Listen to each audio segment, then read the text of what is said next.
Hi guys. Okay, so I just attempted to record this a minute ago and I got really brain stuck. So um, I'm going to attempt again. And so here we go. Hi, welcome back to another episode of this Nightmare Before Christmas that we as a collective are all in. And I thought I would go ahead and try something a little different. Um, I don't really read tarot cards, the traditional way.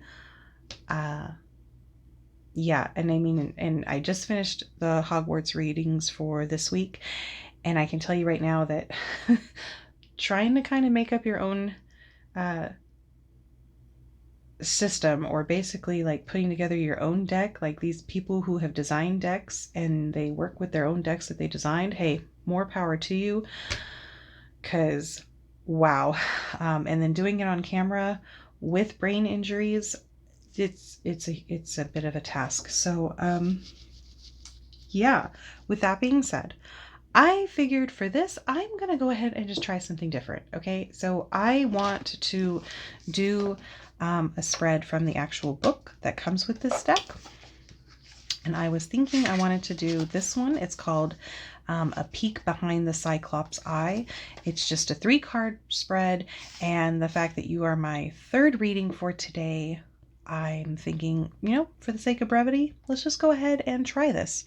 All right, so number 1 is the situation and how it's being perceived, how we think we see the situation. Number 2 is the hidden aspect of a situation, relationship, whatever.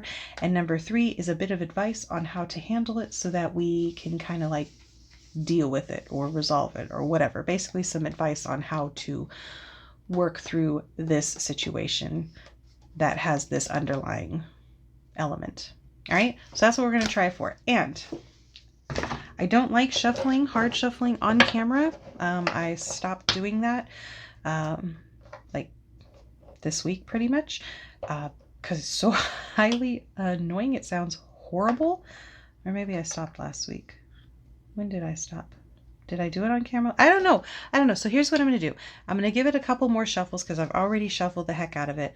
But I'm going to give it like 2 hard shuffles on camera. And then I'm not going to soft shuffle it. I'm just going to take like the top 3 cards.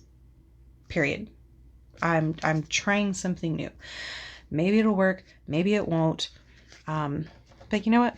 That's just where I'm going. Okay. So there's one.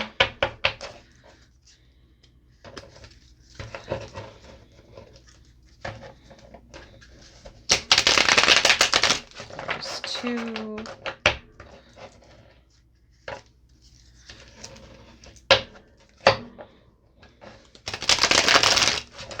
And there is 3. Let's go ahead and cut it.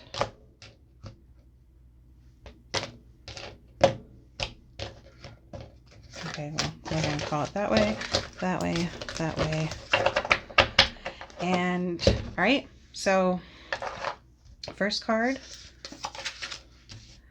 is the High Priestess in reverse. So that's how we think we're seeing the situation, okay? And then the 8 of Presents reversed is what the underlying element is. And then how we can deal with it is the 10 of Candles. Okay, High Priestess in reverse. So we feel like we are not sewn together and complete. We feel, I don't know why I'm saying we. Is it a we? I mean, maybe is this a collective reading for all of us? Is that what I'm doing? I'm not sure. It could be a we as a community, or I don't know. I'm going to use we. I'm going to use we, okay? Because this could very well apply to me as well, all right? It could be we as a collective. I don't even know if that's right. Yeah, you know what? I'm making that decision now because that's what I was going with.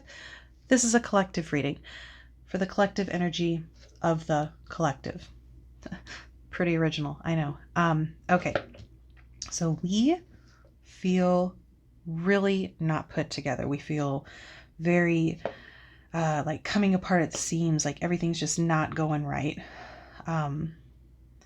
That's what we perceive the situation as, like everything's just coming apart, right?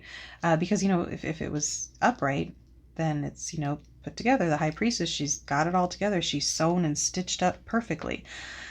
But with her being in reverse, I'm going to go with that's not the case. I'm going to go with we don't feel like we are whole. Maybe something is, I think, just falling apart. I like that thought, is that we're just falling apart. God, this really is a community reading, because, you know, okay, so there's the Eight of Presents and it's in reverse. And, you know, I don't even know if you guys can see these. Let me just pull them up a little bit. Okay, so there's the High Priestess. Okay, and then there is the Eight of Presents. And here's where I'm thinking it's community, right? So there's 2 elves, not 1. And the Eight of Presents, like the Eight of Pentacles, right, is all about hard work, keeping your head down, like, you know, staying focused, working towards the prize. And with them being a them as opposed to a single person, I definitely feel like it's a community. So a community that feels like they've been working really hard, but for what? Like they feel like they are losing, or maybe their work is just like, oh, or maybe it's that feeling of exhaustion, right? Let me see. Seeing as I don't read tarot the normal, actual way, let's see what this little book has to say. Because I'm just curious. I mean, I'm, like I said, trying something new here. Plus, I think I'm a little tired. So maybe that's why I was like, hey, let me try something a little different. Instead of trying to pull all of my intuition out of my ass, because I'm a little drained and I really wanted to get this up. But I also wanted to try something new. So I'm learning with you guys, okay? So there it is. Attention to detail is great until it turns into shrewd perfectionism. Step back and try not to focus so much on the minutia.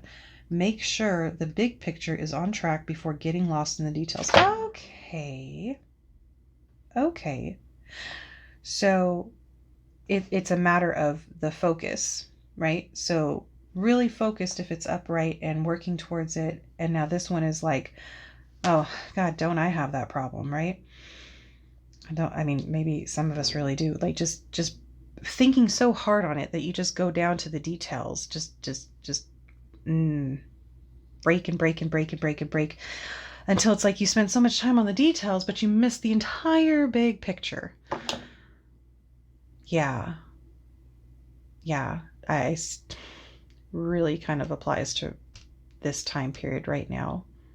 Everybody wants to focus on all of the small issues when there's larger, bigger issues that are like kind of like umbrella for the smaller things.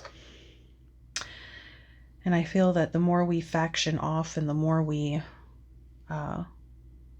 focus on the tinier things, that maybe we won't get as far.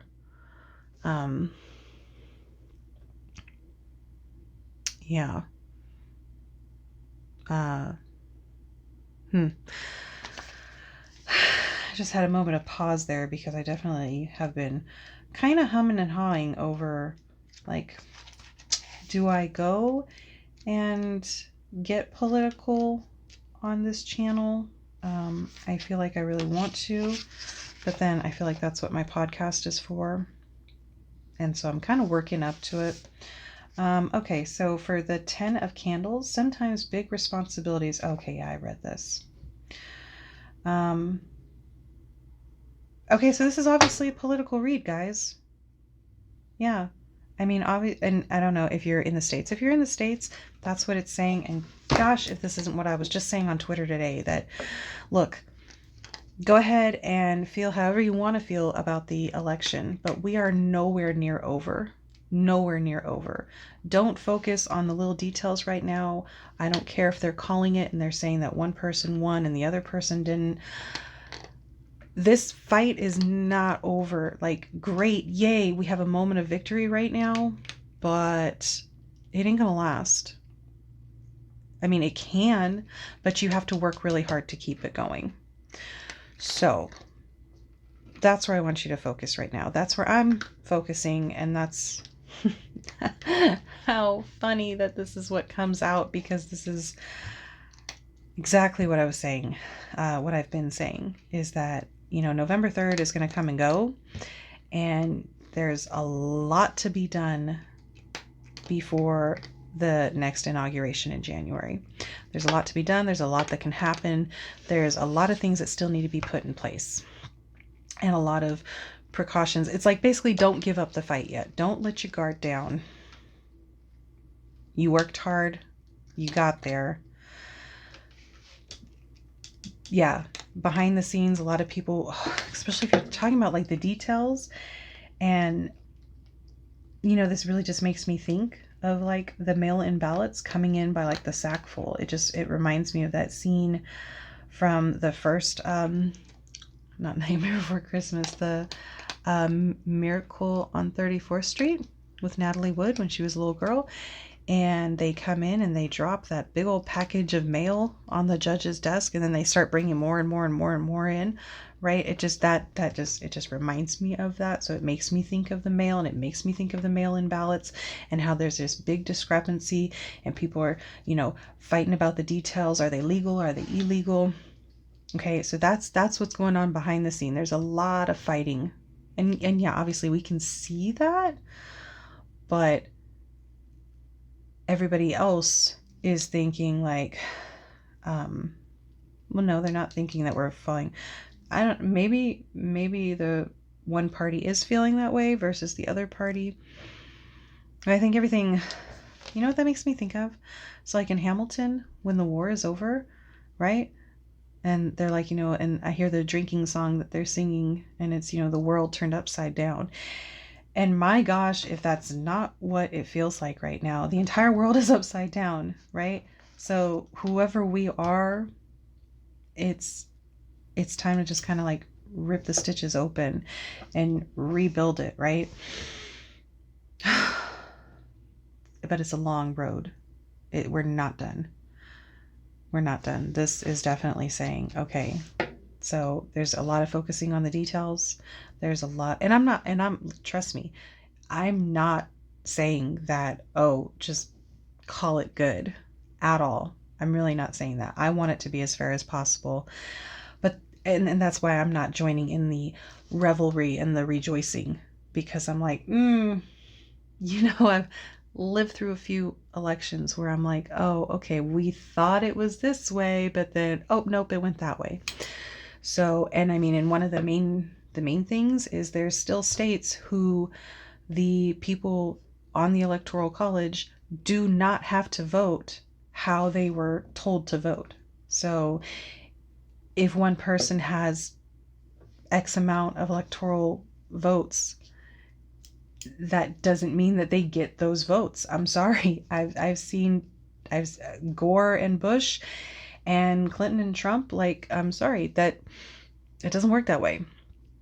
And I'm not even going to go into the Clinton and Trump one, because I know that, you have the popular vote and then you have the electoral vote. Look, the way the Electoral College is, there are still states that have laws that say that they do not have to vote according to, what is perceived they're going to vote. So basically, if an Electoral College person, I don't know what they're called, if they're told that they have to vote Democrat, there's states that say, well, you're supposed to, but you don't have to. I mean, that was just a few months ago that was going around, where they're trying to get that passed, and honestly, I don't know if that ever got passed. So